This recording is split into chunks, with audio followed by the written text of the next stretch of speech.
Hello everyone, आप सभी का स्वागत है मेरे यूट्यूब चैनल में। अगर आप लोग को मेरा हेलो एवरीवन, आप लोग कैसे हैं? आप लोग का स्वागत है मेरे यूट्यूब चैनल में। मैं इस वीडियो में ईरान और इंडिया का रिलेशनशिप के बारे में बताऊंगा।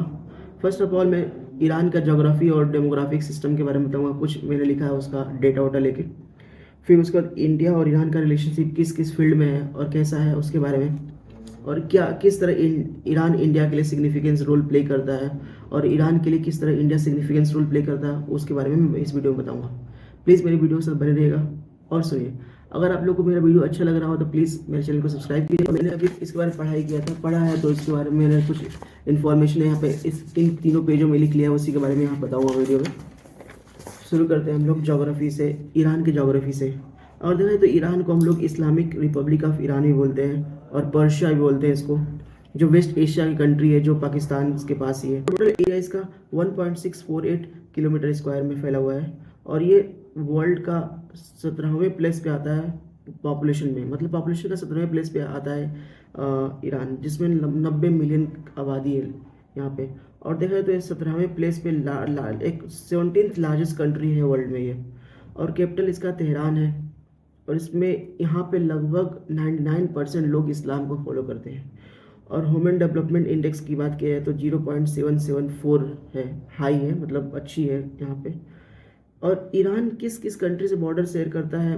वो 7 कंट्री से बॉर्डर शेयर करता है। आर्मेनिया से, अजरबैजान से, तुर्कमेनिस्तान से, अफगानिस्तान से, पाकिस्तान, इराक और टर्की से। ये 7 कंट्री है जिससे बॉर्डर शेयर करता है। और अगर साउथ में जाएंगे तो पर्शियन गल्फ से भी शेयर करता है बॉर्डर, जो ओशन है। और इंडिया और ईरान का रिलेशनशिप की बात करते हैं। अब देखा जाए तो हिस्टोरिकल एंड कल्चरल टाइज मैं इसमें जिक्र करूंगा। डिप्लोमेटिक रिलेशनशिप कैसा है ईरान और इंडिया का, उसको इकोनॉमिक कोऑपरेशन कैसा है इंडिया और ईरान का, energy partnership, strategic partnership, cultural exchange and challenges कौन कौन से हैं इंडिया और ईरान के बीच में, और अपॉर्चुनिटी क्या क्या है। चलिए शुरू करते हैं। तो पहला शुरू करते हैं हम लोग हिस्टोरिकल एंड कल्चरल टाइम में। ईरान और इंडिया शेयर करता है डीप कल्चरल, देखो Iran India share deep historical and cultural connection dating back to, मतलब पुराने समय से ही, 1000 साल पहले से ही इंडिया और ईरान का हिस्टोरिकल एंड कल्चरल रिलेशनशिप है। बोथ कंट्री जो इसमें जो किस किस फील्ड में जो हिस्टोरिकल संबंध था इंडिया और ईरान का, देखा जाए तो आर्ट्स में, लैंग्वेज में, रिलीजन में। और देखा जाए तो आज भी पर्शियन इन्फ्लुएंस देखने को मिलता है इंडियन कल्चर पे, जैसे आर्किटेक्चर पे, लिटरेचर पे एंड कुजीन पे, फूड वूड पे देखने को मिलता है। इंडिया डिप्लोमेटिक रिलेशनशिप मेंटेन करते आ रहे हैं एंशियंट टाइम से ही। और देखा जाए तो जब इंडिया 1947 में इंडिपेंडेंट हुआ, उसके बाद और स्ट्रॉन्ग रिलेशनशिप इन दोनों कंट्रियों के बीच में बनना शुरू हो गया था और बनने लगा था। और देखा है तो दोनों बीच में बायलैटरल डायलॉग एक्सचेंज होने लगा था, फिर इन्वॉल्व हो गए थे दोनों कंट्री। और यहाँ तक कि हाई लेवल विजिट देखने को मिला इंडिया और ईरान के ऑफिशियल्स के बीच में, और क्रूशियल रोल प्ले किए इस बायलैटरल टाइज को बढ़ाने में। ठीक है। और इन लोग का मुख्य स्ट्रेटजिक इंटरेस्ट क्या था? वो था स्टेबिलिटी लाना देश के अंदर और सिक्योरिटी को मेंटेन करना देश के अंदर। लाइक काउंटर टेररिज्म हो गया, मेरीटाइम सिक्योरिटी हो गया, इंटेलिजेंस शेयरिंग हो गया। ये सब चीज़ों के लेकर एक डिप्लोमेटिक रिलेशनशिप इंडिया और ईरान के बीच में इस्टेब्लिश है। Also focus on regional and global challenges, ये ऑल्सो फोकस करते हैं रीजनल और ग्लोबल चैलेंजेस में भी। अब आते हैं हम लोग इकोनॉमिक कोऑपरेशन में। दोनों कंट्री आपस में कंट्री इंगेज है किस किस फील्ड में इकोनॉमिक कोऑपरेशन में? वो ट्रेड में, इन्वेस्टमेंट में, एनर्जी में, इंफ्रास्ट्रक्चर डेवलपमेंट में, एग्रीकल्चर के फील्ड में, फार्मास्यूटिकल कंपनी के फील्ड में, और या दवाओं के फील्ड में देखा है तो। ईरान इम्पोर्टेंट सप्लायर है, मतलब ईरान इकोनॉमिक कॉपरेशन देखा तो ईरान एक इम्पोर्टेंट सप्लायर के रूप में प्ले करता है क्रूड ऑयल और गैसेस को इंडिया को, गैसेस के रूप में इंडिया में। अब हम लोग कल्चरल एक्सचेंज की बात करते हैं ईरान और इंडिया का, तो देखेंगे तो दोनों कंट्री मतलब its play vital role for people to people connection, मतलब दोनों कंट्री आपस में काफ़ी समय से कल्चरल कनेक्शन इस्टेब्लिश करते आ रहा है, क्योंकि इससे पीपल टू पीपल कनेक्शन बढ़ेगा तो और कंट्री के बीच में जो संबंध है और स्ट्रांग होगा।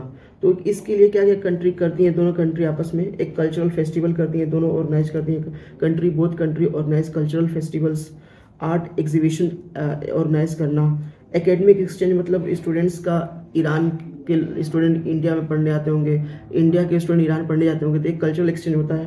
और to showcase their rich cultural heritage and promote mutual understanding. इसका मुख्य उद्देश्य है कि to showcase their rich cultural heritage and promote mutual understanding, ये है कल्चरल एक्सचेंज। अब आते हैं हम लोग एनर्जी पार्टनरशिप पे। तो India is heavily dependent on Iranian oil to meet energy needs. मतलब देखा है तो इंडिया टोटली डिपेंडेंट, टोटली नहीं मतलब कि हैवली डिपेंडेंट है ईरान के ऑयल और गैसेस पे।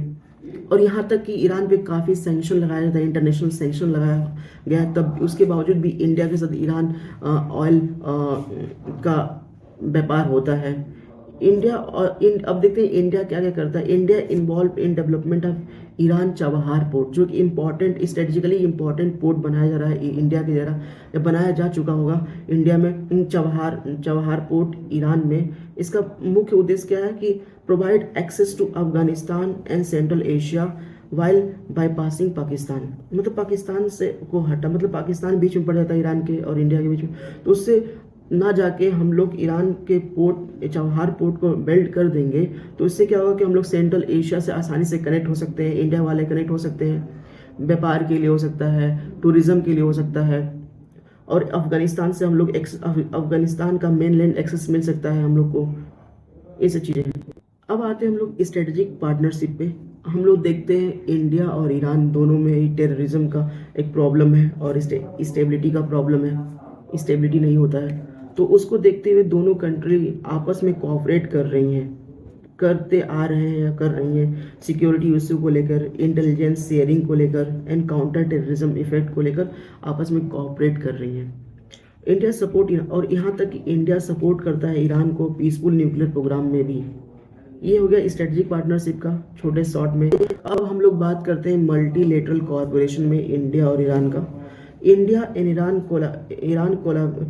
Collab on various multilateral platforms like and organisation like even United Nations में, NAM non aligned movement, SCO Shanghai corporation organisation में। इसमें दोनों कंट्री इन तीनों ऑर्गेनाइजेशन में इन्वॉल्व हैं, यह प्लेटफॉर्म एक वेरियस रोल प्ले करते हैं। They often coordinate their position on regional and global issues on mutual concern. और यहाँ तक कि रीजनल और ग्लोबल इशूज होते हैं उनमें भी ये दोनों कंट्री आपस में कोलैब करती हैं। ये मल्टीलेटरल कॉर्पोरेशन ले सकते हैं हम लोग। और क्या क्या चैलेंजेस है इंडिया और ईरान के लिए देखते हैं। एक तो जियोपॉलिटिकल टेंशन है, एक चैलेंज है। इंटरनेशनल सैंक्शन लगाई जाती है ईरान पे, तो वो चैलेंज क्रिएट करता है। आप लोग जानते हैं या पढ़ेंगे तो पता चलेगा ईरान और पे सैंक्शन लगाने की वजह से इंडिया पे क्या इम्पेक्ट पड़ रहा है। फिर competition from regional players like Russia हो गया, USA हो गया, चाइना, इन रीजनल जो प्लेयर्स हैं उनका जो कंपटीशन बढ़ता जा रहा है, वो भी एक चैलेंज। जैसे पाकिस्तान भी का इन्फ्लुएंस बढ़ता जा रहा है रशिया की वजह से, नहीं चाइना की वजह से, और USA और रशिया तो प्ले ही करते ही हैं। अपॉर्चुनिटी क्या हो सकता है, कोऑपरेशन। ईरान किस तरह सिग्निफिकेंस रोल प्ले करता है इंडिया के लिए, जियोपॉलिटिक्स में इंडिया के लिए कैसे प्ले करता है। एक तो एनर्जी सिक्योरिटी के लिए काम कर सकता है ईरान।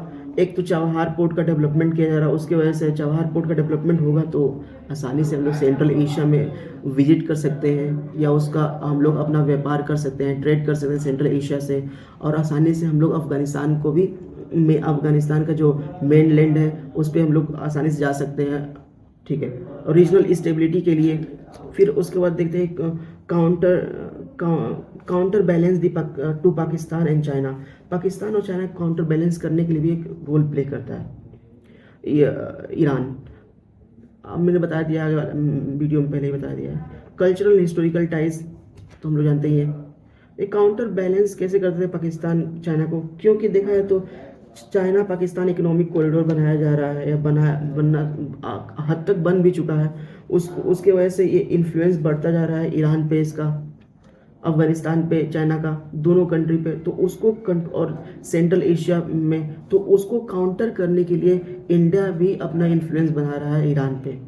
तो ये स्ट्रेटजी पूरा। अगर आप लोगों को मेरा वीडियो अच्छा लगा हो तो प्लीज़ मेरे चैनल को सपोर्ट कीजिएगा और लाइक कीजिएगा। Thank you so much. और मैंने यहाँ पे लिखा था सब तो मैंने उसको एक्सप्लेन किया है। मैंने पढ़ाई कर, मैं पढ़ने के बाद सब लिखा था। अगर आप चाहेंगे तो मैं इसको PDF फाइल अटैच कर सकता हूँ। Thank you so much.